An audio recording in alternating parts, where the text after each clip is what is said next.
पहले चैप्टर में हमने एंगल और इट्स मेजरमेंट, मतलब कोई भी एंगल को हम मेजर कैसा करते हैं, उसकी यूनिट क्या है वो देखा। उसके बाद फिर एरिया ऑफ सेक्टर और लेंथ ऑफ आर्क वो देखे। अभी जो है तो हम दूसरा चैप्टर स्टार्ट करेंगे, हमारा ट्रिगोनोमेट्री।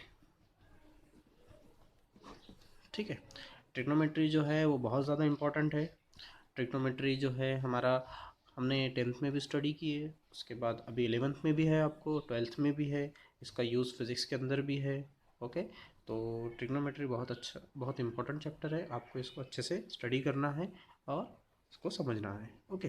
तो आज हम इस लेक्चर में एकदम बेसिक देखेंगे, जब तक कि हमारा ज़रूरी है थोड़ा रिवाइज़ कर लेते हैं और क्या होता है ट्रिग्नोमेट्री ये समझते हैं। ओके। तो सबसे पहले ट्रिग्नोमेट्री जो है, किसी भी राइट एंगल ट्रायंगल के लिए हम ये इसके बारे में स्टडी करते हैं। ये राइट एंगल ट्रायंगल है, इसमें एक जो एंगल है 90 का है। ओके। और बाकी जो जो एंगल होते हैं वो एक्यूट होते हैं। ओके, तो लेस देन 90 होते हैं। तो इसके बारे में हम इसके अंदर स्टडी करते हैं। ठीक है। राइट एंगल ट्रायंगल के बारे में हमको सबसे पहली चीज़ पता है Pythagoras theorem. Pythagoras theorem Pythagoras theorem हमको क्या बोलता है कि अगर ए बी सी ये इसके साइड की लेंथ है। ओके, ये साइड और ये साइड, इसकी लेंथ ए, इसकी लेंथ बी, इसकी लेंथ सी है, तो हमको पाइथागोरस थ्योरम बताता है सी स्क्वायर इज इक्वल टू होता है ए स्क्वायर प्लस बी स्क्वायर। ये हमको सबसे पहली बात पता है। ओके। अब हम ट्रिग्नोमेट्री की तरफ बढ़ते हैं।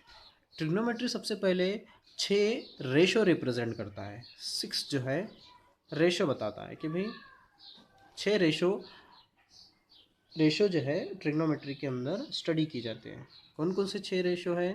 पहला है साइन, दूसरा है कॉस, तीसरा है टैन, चौथा है cot, sine cos tan cot, sec, cosec. ठीक है। इस तरह के 6 जो है ट्रिग्नोमेट्रिक रेशो होते हैं। ओके, जो किसी भी एक्यूट एंगल के लिए रिप्रेजेंट की जाते हैं। एक्यूट एंगल कौन सा? मैंने यहाँ पर फिगर में ये थीटा बताया है।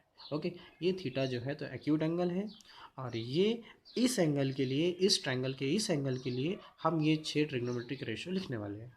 ठीक है। साइन रेशियो क्या बोलता है हमको कि अपोजिट, इस थीटा के opposite side upon adjust hypotenuse का ratio, opposite side upon hypotenuse का रेशो, मतलब साइन रेशो। ओके।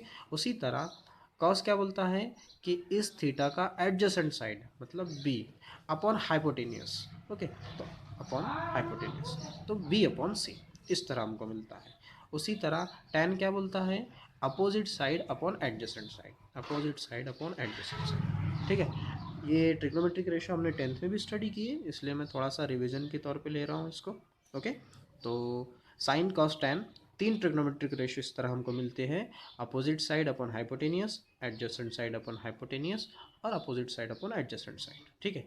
ये जो हम साइड्स लेते हैं वो इसके रिस्पेक्ट में लेते हैं कि इसका अपोजिट साइड कौन सा है तो ये है, इसका एडजेसेंट साइड कौन सा है तो ये है, और जो सबसे बड़ा साइड होता है उसे हम हाइपोटेनियस कहते हैं। ओके। और हम इसको ये भी बोल सकते हैं कि 90 के सामने का जो साइड होता है उसे हम हाइपोटेनियस कहते हैं। ओके। तो इस तरह हमारे ये 3 ट्रिग्नोमेट्रिक रेशियो है। अब बचे 3, तो दूसरे क्या करना है हमको? 3 टैन जो है तो वो कॉट का अपोजिट होता है, मतलब बी अपॉन ए। सेक जो है तो कॉस का अपोजिट होता है, मतलब सी अपॉन बी। और साइन जो है, कोसेक जो है वो साइन का अपोजिट होता है, सी अपॉन ए। ये सब तीनों भी एक दूसरे के अपोजिट होते हैं, रिस्पेक्टिव अपोजिट। ठीक है। तो इस तरह हमको जनरली हम 3 ही देखते हैं, फिर बाकी हमको उसका अपोजिट ले लेते हैं सिंपली। ओके। तो इस तरह ये सबसे बेसिक चीज़ है ट्रिग्नोमेट्री के अंदर, 6 trigonometric ratio of an angle which is acute in right angle triangle.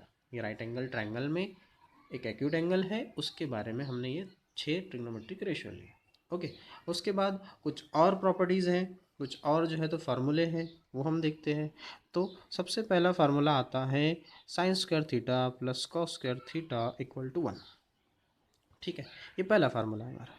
दूसरा formula 1 plus tan square theta is equal to sec square theta. ठीक है। उसके बाद 1 plus cot square theta is equal to cosec square theta. ठीक है। ये 3 जो है बहुत बेसिक फार्मूले हैं ट्रिग्नोमेट्री। ओके, तो ये आपको सारे याद रखना है। उसके बाद ट्रिग्नोमेट्रिक का हम टेबल देख लेते हैं कि कुछ स्टैंडर्ड एंगल पर एंगल जो है, कुछ स्टैंडर्ड एंगल है। जैसे स्टैंडर्ड एंगल कौन कौन से मैं आपको बता देता हूँ। 0, 30, 45, 60 और 90। ठीक है, तो ये स्टैंडर्ड एंगल है। इन स्टैंडर्ड एंगल पे ट्रिग्नोमेट्रिक रेशियो की एक स्टैंडर्ड वैल्यू होती है। ओके, तो मैं यहाँ पर एंगल लिखा है, यहाँ पर मैंने जो है ट्रिग्नोमेट्रिक रेशियो लिख रहा हूँ, साइन थीटा, कॉस थीटा और टैन थीटा। ठीक है, इस तरह मैं ये ट्रिग्नोमेट्रिक टेबल कंस्ट्रक्ट कर रहा हूँ स्टैंडर्ड वैल्यू के लिए। ओके, ज़ीरो को ये सारे एंगल को हम जो है रेडियन में भी लिख लेते हैं। ओके, साथ ही में तो 0 मतलब 0। ओके, 30 मतलब π/6, π/4, ओके, π/3 और π/2। तो ये जो स्टैंडर्ड एंगल है मैंने डिग्री में भी लिखा है, ओके, और रेडियन में भी लिख दिया है ब्रैकेट में, π/6, π/4, π/3 और π/2। ओके, अब ये हमको टेबल कंस्ट्रक्ट करना है। तो ये टेबल कंस्ट्रक्ट करने के लिए कुछ इसका स्टैंडर्ड तरीका नहीं है, जैसे हम इसकी वैल्यू लिख सकते हैं। तो 0, 1/2, 1/√2, √3/2 और 1, ये वैल्यूज़ आप याद रख लें। ओके, सारी वैल्यू। इसका दूसरा एक तरीका भी है, मैं आपको बता देता हूँ वो भी, कि ये वैल्यू अगर आपको याद नहीं रखना है तो आप इसको किस तरह कंस्ट्रक्ट कर सकते हैं। तो सबसे पहले आपको ये 5 वैल्यू कैलकुलेट करने के लिए क्या करना है, 0, 1, 2, 3, 4 इस तरह लिखना है। ओके, और हर एक नंबर को 4 से डिवाइड करना है। करो 4 से डिवाइड हर एक नंबर को। ठीक है, जो कम्प्लीटली डिविजिबल है, जो पूरा पूरा डिवाइड होता है, उसका आंसर यहाँ लिखेंगे, अदरवाइज उसको जैसा का वैसा लिखेंगे। तो ये पूरा कम्प्लीटली डिविजिबल होता है, इसका आंसर तो 0 ही आएगा। ये नहीं डिविजिबल हो सकता है तो इसको ऐसे ही लिखो। ये डिविजिबल हो सकता है, 1/2 बन सकता है इसका। ओके, फिर उसके बाद ये नहीं हो सकता है तो इसको ऐसे ही लिखो, और ये दोनों कट होके बना जाएंगे। अब इन सब का अंडर रूट ले लो, इन सब का आपको अंडर रूट लेना है, और फिर √0 इसके आंसर लिखना है आपको। 0 का अंडर रूट 0, 1/4 का अंडर रूट 1/2, 1/√2 का अंडर रूट 1/√2, क्योंकि 1 का रूट 1 ही होता है।